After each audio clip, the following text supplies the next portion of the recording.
I want to know, in wartime, when you were in actual combat, when you had to engage the enemy, what was the actual feeling of knowing that you may have to take somebody's life? What was the transformation process? Well, you have to understand, engagement wasn't that I had to engage the enemy. In what I did, engagement wasn't really supposed to be, because we were doing more reconnaissance. But at the same time, if you did engage, or if you went out for that purpose, okay, you already had adrenaline pumping in you that you really didn't want to take no prisoners. I'm not talking about the pre-reps. I'm talking about the actual.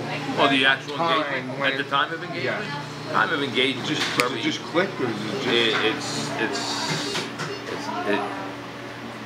You can't explain it. The explanation is that the aggression level.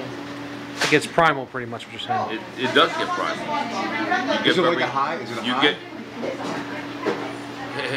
It would be a high if you were in winning position. Okay, that's where I want you to go over here. Help us out.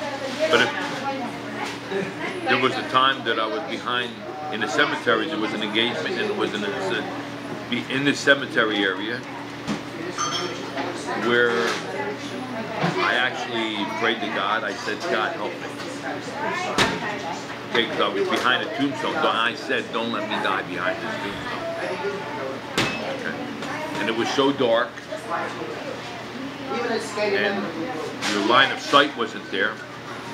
So flight, fear. So you had the flight, freeze, or fight mentality. I mean, the 3 F's always came into play then in those situations. But your training was always kind of conquering that in a way, right? Training is always actual training. If you're, let's say, in a non-winning position, you're going to go. Well, actually, your natural instinct of training takes on. It comes in. But at the same time, it's always basic fear and survival. That's the basics. It's fear and survival. I mean, at that point, would you think about your family? Would any of those thoughts? That's what I'm trying to get at. You at times. Would that come in your, or was it just too fast? It's too fast. In the instantaneous, if you have time, you probably do have some flashes. Yes. I mean, like when you were standing behind that stone, did you think of stuff like that? I was saying, I don't want to die behind this tombstone. That was it. Yeah, I said, yeah, I don't want to die behind this tombstone. Yeah. Not time, not now.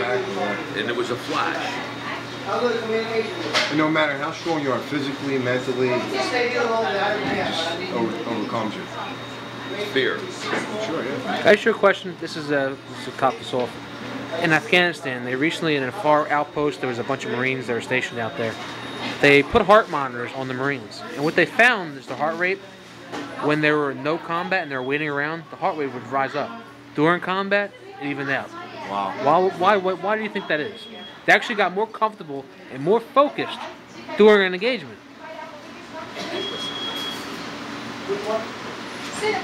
If you have a target and you're shooting at that target and you have a known target, you do relax.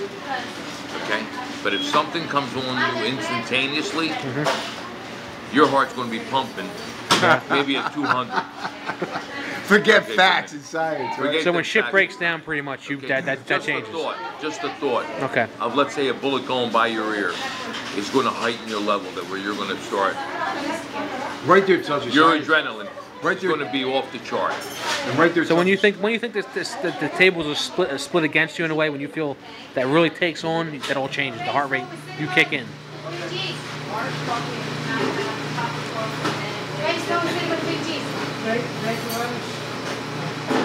I was in an engagement one time in a firefight, my very first firefight. Okay, the very first, second firefight. Okay, I had a radio. Your snow is coming. And I lost speech because of the activity that was going on. I didn't even get a call. All right?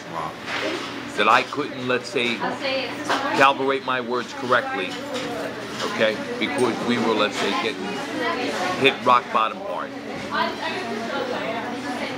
Wow.